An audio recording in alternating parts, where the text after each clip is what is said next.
actionfigureresource.com. Yesterday's toys, today's treasures. Okay, we are here now with the NECA Aliens Series 5 Lieutenant Ellen Ripley action figure in the 7-inch scale. If you haven't already seen it yet, I've done a review for the Bishop figure in the same line. Now, okay, first of all, same as before, some wonderful artwork on the packaging, the likeness of Sigourney Weaver there. Another action shot on the side. And again, kind of your standard clamshell packaging of the kind that they make you break into with scissors. And she has kind of a mopey look to her. Look at this. Let's open her up because there's not much else to talk about besides the fact that the packaging would be improved upon by NECA in their Terminator line. We'll talk about that in a bit. As you can see on the back here, the others in this line include Bishop, after he's had a run-in with the alien queen, so he's been torn in half, he's got white stuff going everywhere. He also comes with a face hugger and an egg. And these guys, the black and red aliens from two warring tribes from, was it Aliens Genocide, which was one of the novels that came out in the early to mid-90s. Also, you folks may remember the Kenner series of Aliens from 1992. NECA have subsequently released a anniversary-style tie-in figure of this exact same Ellen Ripley, painted to look like her early 90s Kenner counterpart, which actually looks pretty effective. I was kind of torn on which of these two get. I went for the classic movie version because I love the movie more than I love those Kenner toys. But I was torn. I kind of want both. And notably, they did not make a Bishop in that earlier style because it looked nothing like, not even the vaguest amount, like the Bishop from the movie. And he had a minigun as well. There's exaggeration and then there's just plain flights of fancy. Okay, and this is Sigourney Weaver as Ellen Ripley in Aliens 1986. Now, they had already made Ripley from Alien prior to this, so this was... I love how they've actually changed the facial sculpt. If you actually look at the difference between the two characters, the older, wavier head, or the younger, wavier haired Ripley does look slightly different to this older, more experienced, slightly sadder, more determined Ellen Ripley. Okay, so articulation, we've got ball jointed at the pelvis and a lot smoother looking than the Bishop. If you remember, Bishop had that kind of wet nappy thing going on there. This is much more flush with the legs. Nice. I'm impressed with that. Knees, actually better than Bishop's. They bend without too much forcing. That's good. These awesome Reebok trainers. These like they took the whole high tops thing and just ran with it. And look at this, there's fantastic detail on the pockets here. These little zips. The creases all over these high top jeans. And the paintwork as well. Look at that, there's the detail on the sort of the scuffed, dirty pockets here, which of course would be dirtier since, you know, you're going to put your hands in your pockets a lot more. These look pretty damn screen accurate. There's sort of some dirt around the calves and knees. More zips here. Again, they've kind of given it a lovely kind of wash to the actual paintwork. And the white t-shirt here, again, stained around the shoulders, around the armpit area, because, again, she's going to be lugging around hardcore equipment. Gonna make you sweat. It's not a perfectly white t-shirt.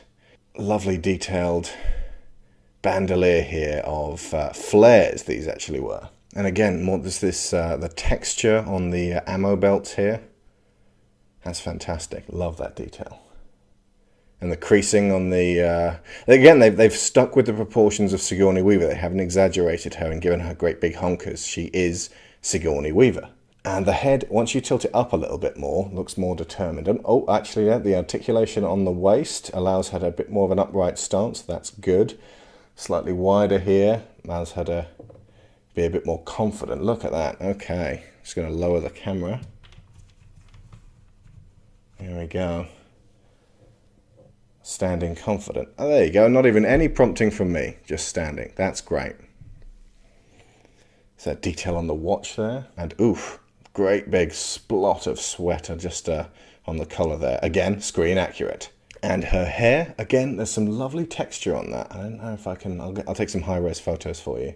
And let's now look at the only accessory that comes with this, if you don't count the bandolier.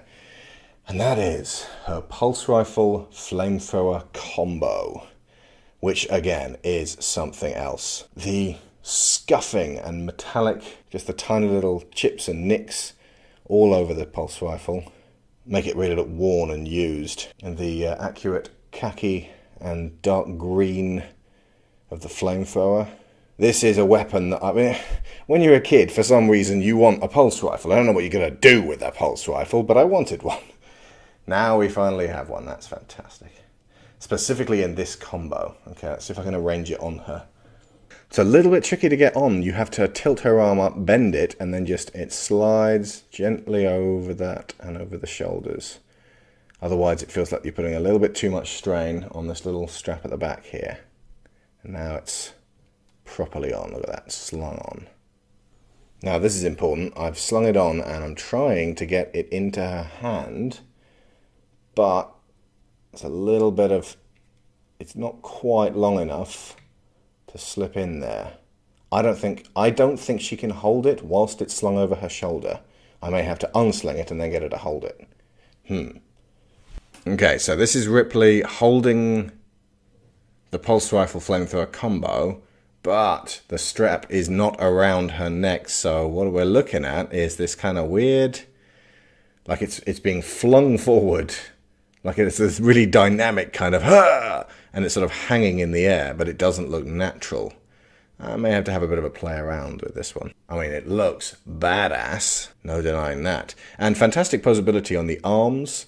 You got this lovely, like the way they've actually cut the joints, just got this sort of smooth curves that go with the musculature rather than that sort of more child-friendly, obvious hinges with great big blocky forearms. These actually look like the slender arms of Sigourney Weaver.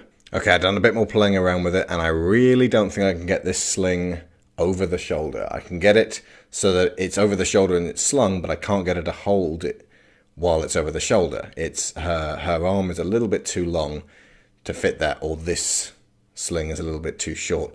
And I'm looking at imagery which suggests that she totally can wear the sling.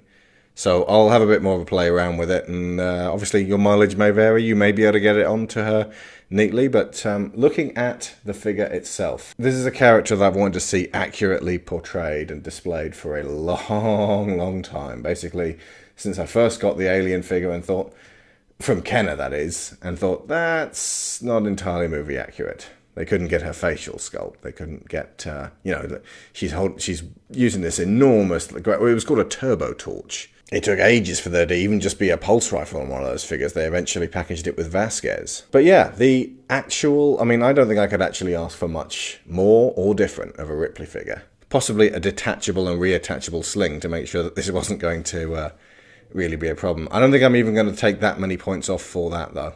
Super posable all over the place, super action-packed all the time. Fantastic facial sculpt, fantastic hair sculpt. I don't want to sound like I'm just gushing. I mean, I just happened to specifically pick a figure that I knew I was going to love to review for you guys. So I'm not going to be this enthusiastic about absolutely every figure, but let's start strong, shall we? So yeah, 10 on 10 for detail, 10 on 10 for paint scheme, 10 on 10 for posability, 10 on 10 for... I suppose she could possibly be given a lot more accessories than this. You know, there were a couple of things she could maybe have had. Maybe a detachable bomber jacket or something like that. The fact that the Newt figure, which is this year coming out for San Diego Comic-Con exclusive, is not going to be easy to get hold of, paying less than about $70, $80 and even more in pounds. This Ripley cost me, I had a difficult time tracking her down in the UK at all, but where I found her, it was about £40, which, considering this is a $20 figure, is a lot. I managed to find the last one, so I got lucky, frankly. But yeah, in terms of the actual accessories that we do get with her, about the best pulse rifle I could hope for, with the flamethrower on the other side. See what this strap... I'm not taking off a point for this strap, but this strap is the only weak point of the whole figure. It's all over the place. Just... ugh. And if you've got Bishop here for scale, you can actually see that Sigourney Weaver is a very, very tall woman. So she's got that classic kind of, I don't want to hear it, Bishop. She's alive. Okay, Ripley. She's alive. We all believe it. So that whole thing's going on there. They display extremely well. Just as I thought and hoped, Bishop gives context to other figures. Wow. So, okay, yeah, in summation, although little tiny white paint chips are now coming off, like when I was moving her around. I mean, this is just to be expected, like, you know, as in, like, the paint has dried with little tiny imperfections, which are now just chipping and falling off. That's fine. Not taking off any points for that. I'm not seeing any actual flaws in the figure itself. Now, one more thing that's not immediately apparent is that it has very, very slender fingers, much like Sigourney Weaver herself. She's always had these really long, tapering kind of fingers, which lovingly replicated lovely fingers. And one more detail I noticed, the tracking device, if you look very, very carefully, was taped to the top of the rifle. And that's how she's managed to find Newt. That's lovely attention to detail. So, in summation, one of my favourite characters from one of my favourite scenes in one of my favourite films of all time, impeccably rendered in plastic, fantastic articulation, paint job, detail, just well done, NECA, well done. Only flaw, and I got half a point. Should we call this a 9.5? And I'll take half a point off for this stupid strap. And I'm sure, leave some responses in the comments if you guys have managed to work around the strap in some way. Because a little popper that would allow you to undo the strap and then do it back on again, even though that would be a concession to not being entirely accurate, because they'd have to make it more rugged and less scale movie accurate, would be worth their time. Aside from that, pretty much perfect. I am very happy with this Ellen Ripley. If you can find one, get one. Ta-da! Just need to get a queen, and a power loader, and a Hicks, and a Newt, and an egg, and some aliens.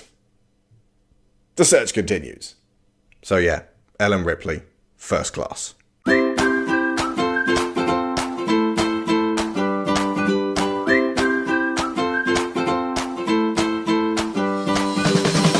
actionfigureresource.com.